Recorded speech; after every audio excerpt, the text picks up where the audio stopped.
I am pleased today. You know, I was the one who named this program, if you saw on there, basically titling it the Faulkner County Library, the Hidden Gem. And it really is. How many of you have, I bet everybody should raise their hand, who's been to the Faulkner County Library? All right, good. I've had some great memories at that spot.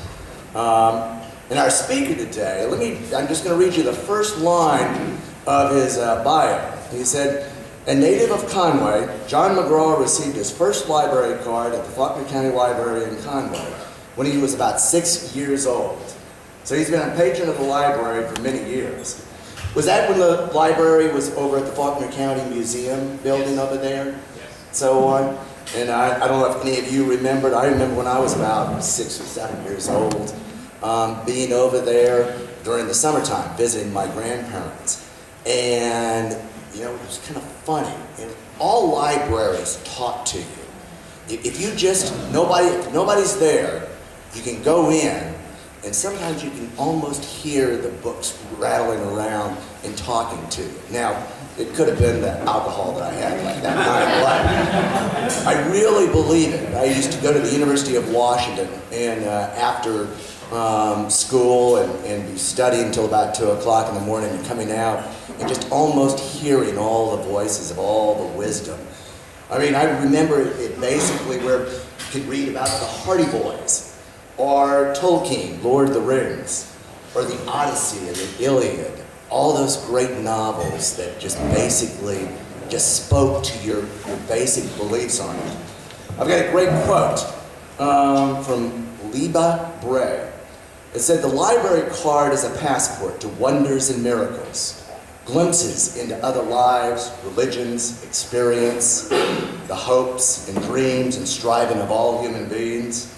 And it is this passport that opens our eyes and hearts to the world beyond our front doors.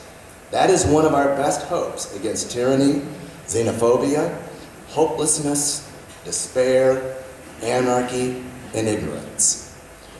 Let me tell you a little bit about the director. John is a resident of Conway. He actually graduated from Hendrix College and then went and got his master's degree in Library and Informational Studies degree at the University of Alabama. That's my great aunt was located there. He manages the 6 libraries of Faulkner County. He's basically been employed before in the University of New Mexico's Zimmerman Library, a branch manager of Sid McMath Library in Little Rock, and manager of reference services for the Central Arkansas Library System. He lives in the woods between Conway and Mayflower with his wife and 2 children, and I understand about half a dozen goats. Am I right? There we go. So please help me welcome John McGraw.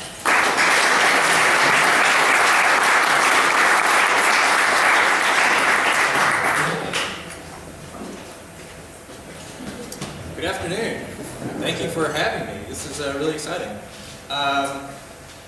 I'm mostly just going to talk about what the library is doing right now, what we've been doing, where we're going, and how we keep ourselves busy every day of the year.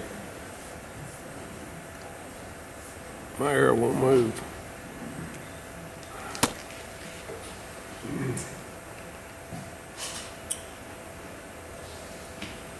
So yeah, this is me. I'm a Conway native. I graduated from Hendrix. I almost never went to the library when I was at Hendrix for some reason. I'm not sure why.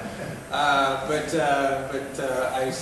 figured out eventually that what I needed to be doing was what I was doing for work study. When I was going to the library, I was more happy to be at my work study job than I was going to class. And I eventually figured that out. That yeah, actually, what I want to be doing for work is going to the library every day. I got my master's from Alabama, did the whole thing online. Distance education really has taken off, and you can really practically learn anything online, and so the distances between the student and the school really got erased. And I've been working in libraries now. I'm in my third decade of working in libraries, and I just started it as the director of the Faulkner County Library last July, and I couldn't be happier to be here. It's a tremendous, tremendous library system we have here, and we're doing very exciting things. While I was at Civic Math, we started piloting a whole lot of different programs, and a few things I was really happy about was just trying to integrate.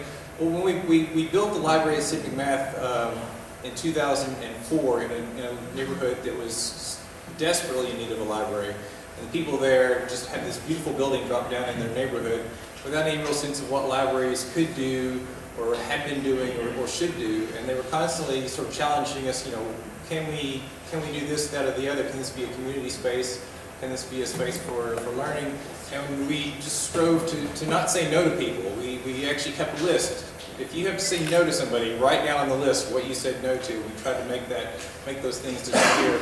And so some of the things we started doing in math were making it an early voting site so people could actually exercise their voice in election time.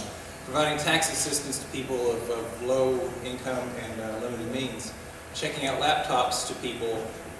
We had limited space in math, and we suddenly found we were in a neighborhood that had not as much computer use, or computer ownership I should say, as it would like, and people who had computers often didn't have internet, so we were sort of bridging that digital divide for people who lacked the means to get online or to actually use computers to do homework or to apply for a job or what have you. We started showing movies there. We were the first location in the Central Arkansas library system that started showing movies, and now you'd be hard-pressed to find a library there that isn't showing movies at this point. 2008, the recession hit. We were suddenly confronted with a number of people who had never really looked for a job in 10 or 15 years, who were suddenly finding the whole landscape of job search had completely changed underneath them, and they couldn't even apply for a job delivering pizzas if they didn't have an email account and internet access. And so we started providing instructional assistance to people to sort of start figuring out, how do I get these skills so that I can actually sort of get back in the workforce, either by looking for a new job or looking for the skills that will give me a new job. And also in that time, downloadable material became a thing. People started getting e-readers and started checking out books on their phones, on their tablets, and what have you. And it was every Christmas you would have all these people who would bring in their little device still in the box and say, okay, here, I just got this thing, it's underneath the tree. Can you show me where the books are at on it? And we would sort of walk them through the process of downloading material onto their devices so they can read their books 24/7. Now I'm at the Faulkner County Library, and I couldn't be more happy. This is the one we have here in Conway is the headquarters of the county system. And there are 5 other branches scattered throughout Faulkner County, all doing brisk business. It's also part of a 2-county regional system with Van Buren County. And that regional system is the 4th largest library system, or public library system, I should say, in the state of Arkansas. Now everybody knows about libraries. Everybody knows that libraries are just a big warehouse that are full of old books. There's lots of little old ladies with their hair in a bun who are constantly shushing you, and that librarians spend their whole day reading books, and that the whole system of libraries has been made irrelevant by the internet, right? Well, it's true. We do have a lot of books. We have books and books and books and books and books. Pretty much the entire collection is books. There's a narrow little segment up at the top that is audiobooks and CDs and DVDs and downloadable materials like ebooks or e-audiobooks. But when you actually look at what checks out, people love movies. If we let people check out more movies, they would check out tons of movies. We limit people to 3 at a time, and we see some people literally, every day or every other day, especially during spring break right now. You can go through 3 movies a day in spring break, keeping the kids off Minecraft. But we also do a brisk business in our downloadable material as well. But we still do a tremendous amount of work with the books. We have a collection that is somewhere around 205,000 books. But we checked out, last year alone, 320,000 books. Those books are going out, those books are going out, those books are going out. They go out, they come back in, people just snatch them right back off the carts before they're even reshelved sometimes, and then they're back out the door again. Downloadables are now checking out more material than all 5 of the branches in Faulkner County put together. Conway is still the main hub for everything that's happening in the library, but increasingly people, and our young guest over here from Damascus, he may not want to drive down to Conway if he needs a new book, but he can download Encyclopedia Brown or a book about the Titanic or something like that, on his phone, on his tablet, on his laptop, or on his computer 24 hours a day, 7 days a week. I've done tech support for a gentleman in a deer stand who was not seeing a lot of action and thought he could get into a chapter or 2 of a book before something needed his attention out there. And just last year, we moved about 10% of the borrowing moved from physical books to downloadables. And at some point, we'll hit a ceiling with the downloadables. There's only so many people who want to read a book on a screen, but we haven't got there yet. It's still growing and growing and growing. But they're not going to replace physical books no more than escalators replace physical stairs. You still have to climb stairs occasionally, and no amount of escalator. I love escalators, but I'm not going to get everywhere I want to go on an escalator. But the convenience of ebooks comes at a cost. We don't literally own ebooks. The library essentially leases ebooks from publishers. Publishers have really figured out how to make a profit with ebooks. You don't have paper, you don't have shipping, and you can charge libraries 300% the cover price of a book to lease it to them, essentially. And so for every ebook we buy, and the demand for ebooks is growing, for every ebook we buy, we could have bought probably 3 physical books in its place. And it's not all little old ladies at the library. The staff of the Faulkner County Library System really reflects the population of Faulkner County. They're not very old and they're not very quiet. It is still predominantly a female an occupation of women, but we do have a few gentlemen at the library. And the librarians work very hard. They work hard for practically no money at all. We are open 250 hours per week throughout the Faulkner County system. And on the average, 27 people walk through our doors every single hour. We are open 7 days a week system-wide. Now, the thing we always hear, and my daughter even laughed when I said this, is that the world is my college and the Google is my library. But not everything is on Google, and even some things that are Googleable, you can't find them in the big haystack of stuff that will come back for any search you do on Google. But the library is so much more than just the content of the things that we have on the shelves. We signed up 5,000 new cardholders just last year alone, and 53,000 people attended library programs last year. Our programs are wildly diverse. They appeal to all sorts of ages. They appeal to all sorts of interests, and they bring people in the doors.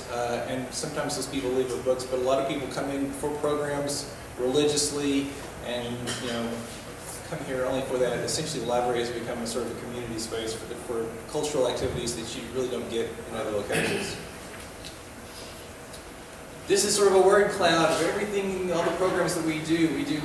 Our biggest one really is Conway. We put on a comics convention, and to say comics convention, it really is over-limiting it. It's science fiction, it's fantasy, it's TV, it's movies, it's everything really. And we had I'm going to say 8,000 people there last year, close to 9,000 last year. We moved out to the expo because essentially we had outgrown the space at the library. We could no longer really do it at the library, and we had tremendous success last year at the Expo Center, and look forward to doing it again this year. But we do everything and anything in our programs. We put on tons of concerts. We have story times for kids. We have Spanish story times for kids, movie nights. The Yarnaholics, they're there every week. The Tai Chi is there every week. Yoga's there every week. Board game nights. You name it, we do it. And if we aren't doing it, usually only takes a suggestion from somebody that we could be doing something else, and we'll give it a try and do the best we can. We do tons of outreach too to some of our senior citizens who are more homebound and can't get to the library and maybe aren't using those downloadable things as well and still want a physical book sometimes. We also have the Urban Garden too, I should mention that. The Urban Garden is literally behind the Conway Library, and it is teaching kids to grow things, to grow their own fruits, grow their own vegetables, grow flowers, and teach them. And I'm hoping in the near future we can start actually get something in the neighborhood of test kitchens so that they can begin to understand nutritionally why you want to be growing fresh food and understanding how to grow your own fresh food. But also, in addition to the brisk business we're doing at our physical locations, increasingly the library is in your pocket. The phone that you have in your pocket is really your gateway to everything that the library can do. It is books. You can download e-books, e-audiobooks. I used to drive to Little Rock every single day, and I was flipping discs on those e-audiobooks while I was trying to merge into traffic, and downloadable audiobooks takes away all that hassle of switching out discs and everything. Mango is a thing we started offering last year, and it's growing by leaps and bounds, where essentially you can learn a foreign language with any internet connection that you have. We have Freegal, which lets you download music every week, or just listen to music. If you don't want to download it, you can just listen to it. And Reference USA, which is kind of a data harvesting thing, where you can use it just to find all the people who maybe have your last name in a town if you're setting up a family reunion or something like that, or if you lost your dog and you want to find the phone numbers of the people who live within a mile of you. Reference USA is great for people who are working in business and are looking for the people that they need to be aiming their business at. But it can do a million other things as well, as far as finding people who have an interest or a location that interests you. And it's also a community center. It's really where Faulkner County is coming for any number of things. I mentioned jobs earlier, and it's still true it's as true at Faulkner County as it was in Little Rock. People who are looking for jobs are increasingly going to the library. 20% of people who use the library have used it to look for a job or pursue training. That may be schoolwork or something like that. Somewhere in the neighborhood of about a quarter of the people who come to the library are using our computers, and almost half of those are using computers to do their schoolwork on. Distance education, which gave me my library degree, is also letting kids, or people, not just kids, but adults as well, attend UCA. They may be able to take classes online that aren't available in a physical classroom. The same with the people who are just down the road in Monticello, or not Monticello, Morrilton, are using our library to take classes at UACCM. And so the median income of the people who are looking for jobs is pretty close to the median income of the state of Arkansas. So a lot of the people who are looking for jobs will go to the library to set up that email account, to fill out those job application forms and things like that. Also, people who are interested in their government. I mean, right now it's really brisk because tax forms. You used to be able to go any number of places and get your tax forms, and the last holdout was the library. After the post office quit and after everybody else quit, you can still go to the library and get your tax forms. But essentially, the government printing office is no longer given any money at all, so tax forms themselves don't really get printed at all until you go to the library and you sit down at the computer and you send a form to the printer and print it off yourself. It's all kind of do-it-yourself at this point. But also people who are just involved in making changes in their community are increasingly going to the library. Not only to just use the library, perhaps to solve a community problem. People who are working on this sort of thing are 50% more likely to be using the library than people who aren't. But people who are attending meetings are often the ones who are working on something to improve their community as much as Rotary itself does. But it's other things too. I mean, the gatherings aren't just all about making a change in your government and in your community. We could really have twice as many meeting spaces and still not have an opening for you to get together to do this, that, or the other. We're doing driver's testing there 2 days a week. There's lines out crawling around the building every Monday and Tuesday morning for people who are basically getting their driver's license at the library. And without a driver's license, your chances of getting a job are far more limited than they are with one. But also just communication.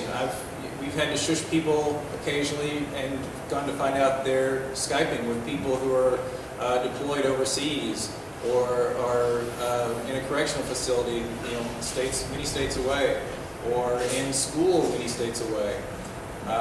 Also, I mentioned education. A lot of people are doing their classwork online. A lot of people are doing their homework online or just researching things or getting ready to go into school. We help people do their financial aid. Those people are hoping they can get done in an hour, and we always tell them, please ask for more time at the outset. You're not going to get financial aid filled out in 1 hour. And we see those people every single day. So the library is doing tremendous things all the time, and we're doing the best we can with the money that we have. Last year, I'm sad to say, our funding from the state got cut by about 10%. That affected the number of books that we can buy, that affected the hours we can be open, that affected the amount of travel we can do to go to places and become better servants and better stewards of your tax dollars. But we still do probably as much as any other entity can with the money that it is given. And at this time, I'd love to answer any questions if anybody has any questions about the library or anything else. How do you decide what books to introduce? That is a very difficult process. We do have some really gifted people who follow several publications online that recommend titles, new stuff that's coming out, but also thematic material that may miss a bestseller list or something like that. So there's lots of tools out there for us. Our vendors are very helpful in suggesting, hey, this thing is coming out, you might want to buy it. We do a tremendous amount just from patrons who will suggest titles that we don't have, or titles that we thought we had, but it turns out, well, they went out 2 years ago and never came back, and it's time to replace that thing because it's never coming back. So there's a lot of it that's driven by the patrons, actually, but a lot of it we have a whole toolbox of things to say this is something we need to have. Some of you may know Betty Courtway passed away a couple months ago, and she was a tremendous advocate for libraries, and we have had a torrent of people bringing in memorial gifts in her honor. And I'm happy to say by the end of the year we will have a tremendous collection of birding books, thanks to the people who remember Betty Courtway fondly. We're trying to find some other things. I think we bought every birding book that's in print that we didn't have already, but so we're looking at some other things to honor her and her memory. But a lot of it is some of it's just memorial gifts, things like that, where somebody says, I want to get some children's books in honor of my grandchildren who are at the library every week or something like that. Anybody else? John? Quick question, and one of the most unique things I found out about the library is your guys' partnerships with other organizations like the Confucius Institute. Yes. Could you talk a little bit about that? Yeah, the Confucius Institute, we did a number of programs with them on various aspects of Chinese culture, Chinese heritage, and things like that. Literacy Action actually has a physical space in the library, and that's one that's just really intuitive, where Literacy Action is teaching people to read who never made that advance as a child and are forced to do it now as adults. I mentioned the Urban Garden earlier. We've also done some pilot programs with the Simon Elementary School to sort of erase the barrier between a school library and the public library. And we're hoping to expand that to some other middle schools and elementary schools in Conway. And also the colleges, too. We refer people to the college libraries all the time. They refer people to us all the time. And we finally started getting together to say, how can we make this easier for all of us? How can we sort of coordinate? A couple of the universities just dropped Mango because we have Mango. And so now we're basically advertising in their foreign language books. Yeah, you're taking this French class and this book is really hard.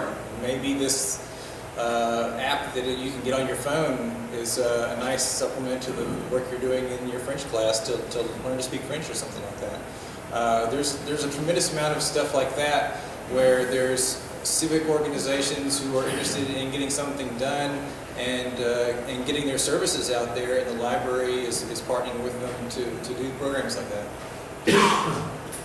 Yes, back in the back.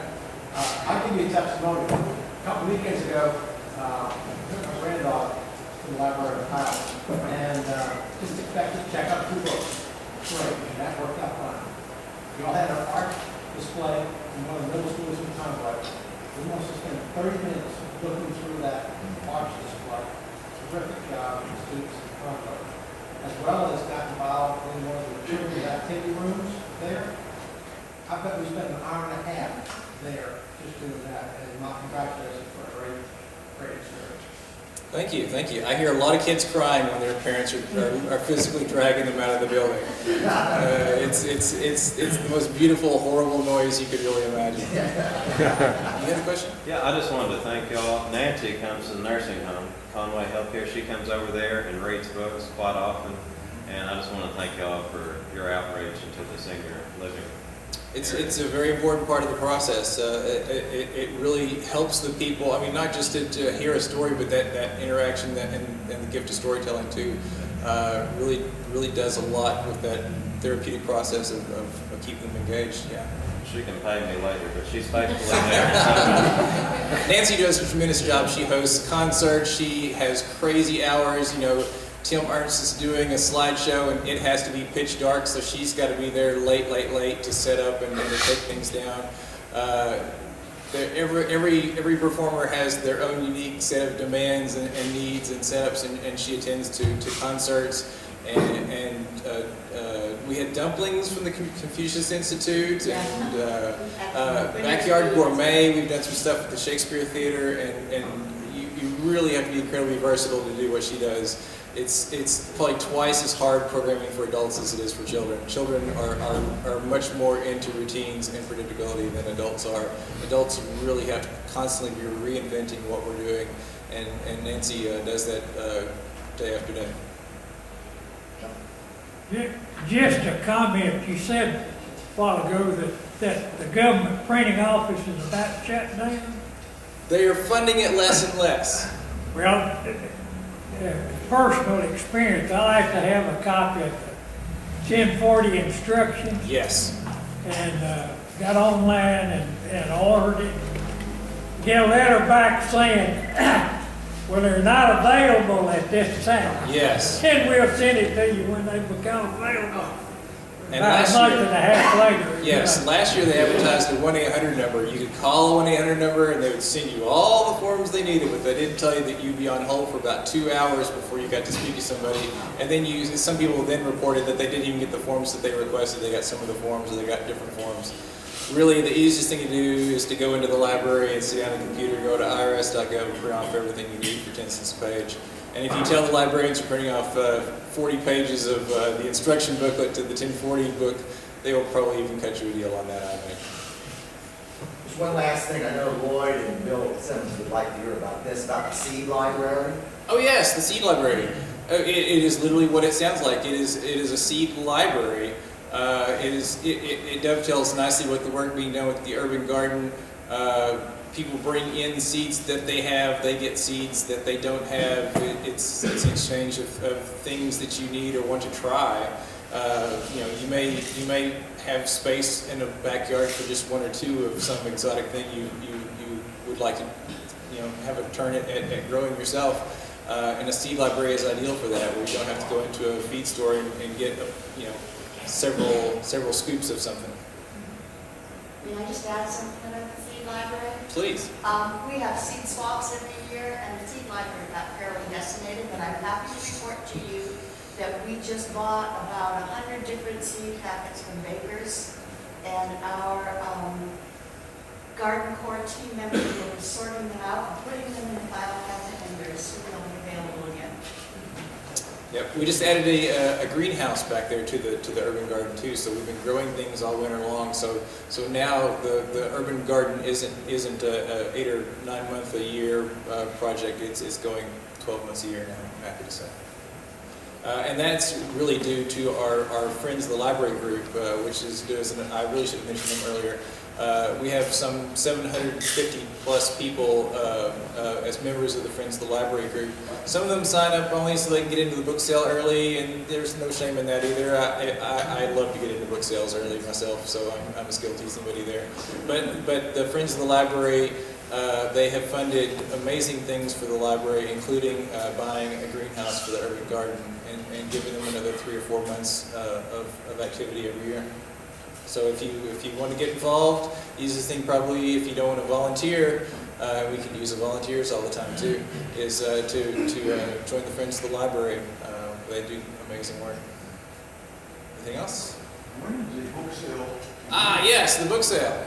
Can you take books there to sale? I mean, Yes.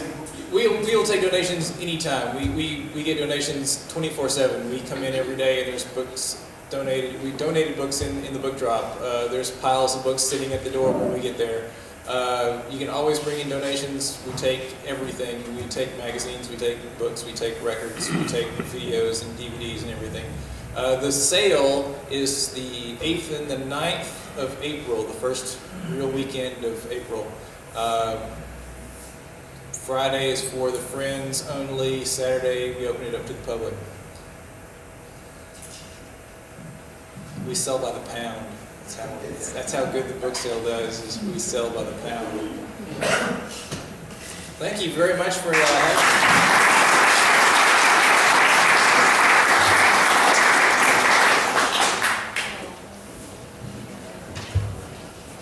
Well, thank you, John, for being here today. I know I learned lots of new things, and Lane was even taking notes up here, so I think he's wanting to make a trip to the library pretty soon. So what we do for our speakers, John, is our club adopts a project each year, and this year our project is the Newspapers and Education Program for the log cabin.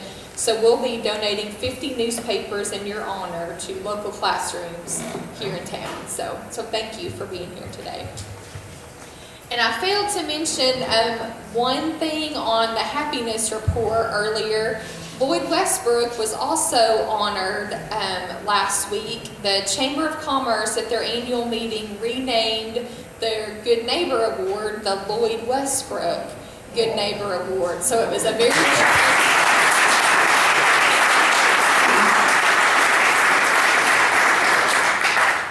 And Linda Lynn, another of our members, she was there and made that presentation, and it was really good. So it was neat to be able to be there for that. So any other announcements before we dismiss?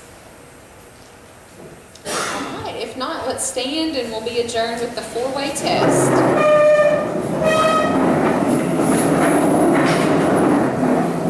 Of the things we think, say, or do, is it the truth? Care of all concerned, will it build goodwill and better friendships,